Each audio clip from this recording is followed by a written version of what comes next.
Go, huh? Perfect.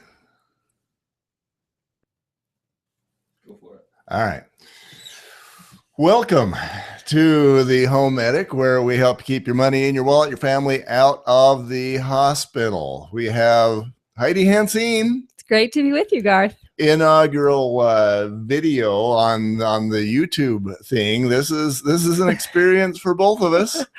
Here we are on camera. So now you can listen to us going down the road on whatever freeway you happen to be on, or if you want to see Heidi's beautiful face, then you can do that on YouTube as well. Thank you. Home Medic channel. So this particular set of segments, I want to talk about fires and fire prevention. There are some statistics that are pretty easy to find. It's about 1,500 people per year that die from fire-related issues. And I'm pretty sure that I don't want to be one of them.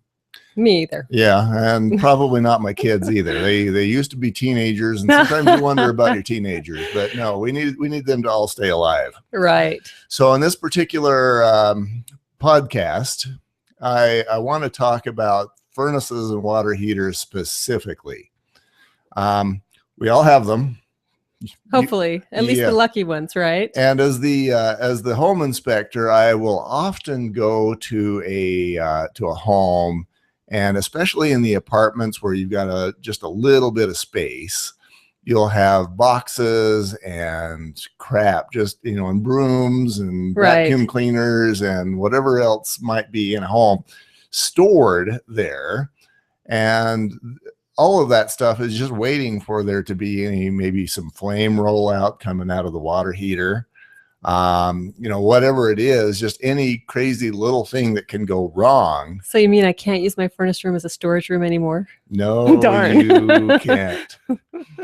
Yeah, and depending on what part of the country you live in, the attic may or may not be an option either. So most of that stuff, me personally, I know very much about this because I just moved into the home that I'm in now a few months ago, and I have as much crap in my basement that I had to move here as actual stuff that I am using.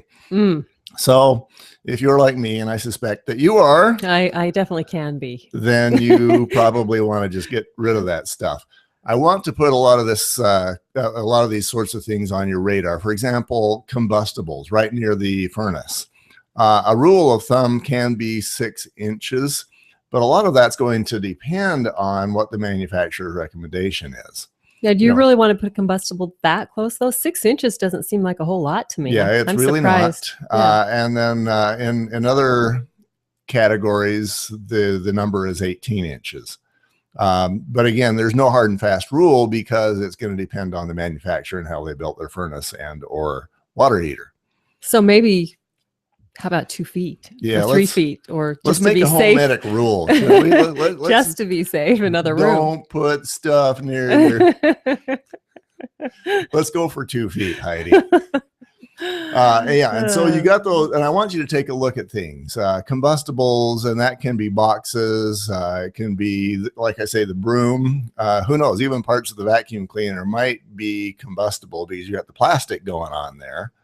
Okay, so we're not talking about flammables. We're talking, I was confused because when you said combustible, I was actually thinking of flammables, things that could actually ignite.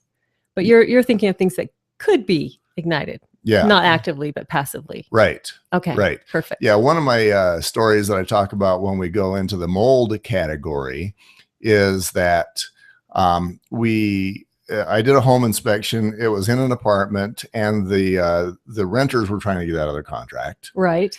And their proof was that they were saying they had mold. Their proof of having mold was that they had this little wicker basket right up against the flue. They had water running down the flue from the roof because the roof wasn't flashed properly. And so they were saying, they were seeing this water get onto the wicker basket that was causing mold. And they're saying, okay, I've got a moldy apartment and I want out of my contract. And the mold is great for them. It allowed them to get out of the contract. But the bigger picture is that we've got a combustible right there. Exactly. And, the mold might not be the worst thing that could happen to those guys in that particular condition. You could have the whole place burned down and they lose everything. And who knows, maybe somebody dies. Of course, the landlord's out a great deal of money. Right. Because these guys are storing these combustibles right next to the furnace. Yeah. Wicker heats up and yes, it does. So you are going to want to, there's a FEMA website that you might want to just check out. And they talk about maintenance and servicing the furnace. And those are sorts of things you're going to want to pay attention to as the home inspector. Quite often, one of the furnaces that I looked at, it was a home where they had a couple of huskies. Oh, okay. And huskies do have fur, A little bit of hair, just a little bit of hair. And so I got on into that furnace and there was a 2-inch thick layer of husky fur. Oh, wow. That's amazing. Yeah. And so as you've got that sort of thing going, the furnace is obviously going to be suffering. Mm-hmm. And the more that furnace suffers, the more likely you have a risk of flame related issues. Well, and I'm sure it's not working as well either, keeping people toasty. True. Yeah. You're paying a lot more money for air to flow through that husky fur or whatever it is that is in your particular house.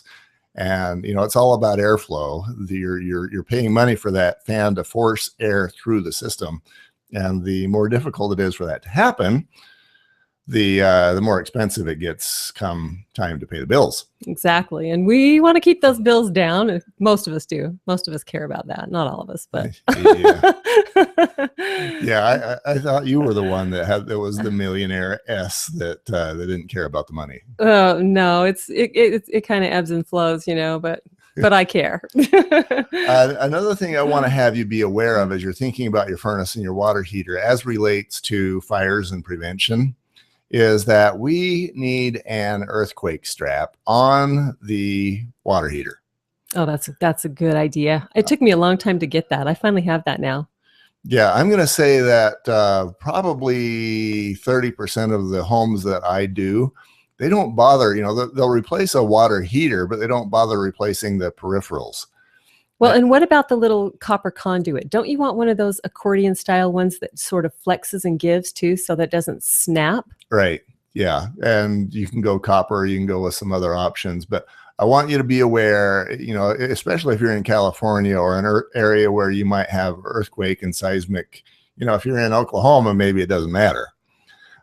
They get tornadoes there. They don't get earthquakes that I'm aware of. Florida, you might be good. New Hampshire, you're okay. But if you're in an area that has ever had earthquakes, you're going to want to make sure that thing doesn't fall over.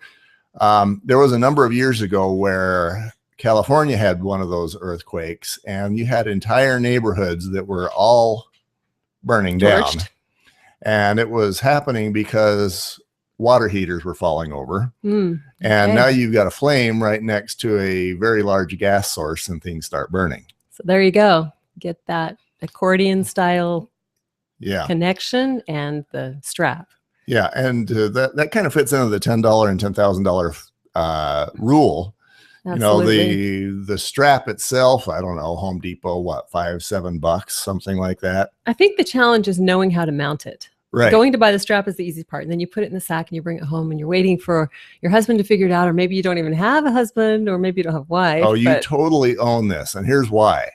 All you got to do, you can, if you got your water heater next to the wall, and you totally should have it next to the wall if you can. Sometimes I will see water heaters that are out in the middle of the room, and then you've got to actually support it from the ceiling. So long as you can keep that thing from falling over, a support from the ceiling is better. It's not ideal, but it's better. Better than nothing, right? Yeah. And so if the straps, they come with holes. All you got to do is run a screw into the water heater. Don't use too long a screw, because then you got a leak. Yeah, don't poke a hole in your new water heater. But and that's from the top. And you want to, if you're doing that from the top, you just want to run it into the top of the water heater where the pressure chamber is not. How much of a gap do you have there? you think an inch? I mean, how much Um, leeway do you have? Yeah, just run it into you've got a little lip on the top of the water heater that's 1/2 inch to 3/4 inch, and you just run it into that, because then you've got a couple of layers of sheet metal that you're using, and it'll be a little stronger. So pick a screw that's not too long. Yeah. Maybe 5/8. Yeah, not 3 inches. Not even an inch if you've only got 3. 5/8 you said, or Yeah, and you'll 3/4? want to use a self-tapping screw, and you can go to any hardware store and ask for those. And anybody in that category can show you those. And so that screw will actually drill its own hole, and then it'll run in, and then you're tight and you're done. Wonderful. And then on the other side, if you're running in from the top, you're just attaching to a 2x8 or 2x10 wood joist, and that's easy too. Do you still use a self-tapping screw? Because when you mentioned that, I was thinking, does that go into the hollow of the? No, you can just use a grabber screw. You can pretty much use any screw going into wood. Okay.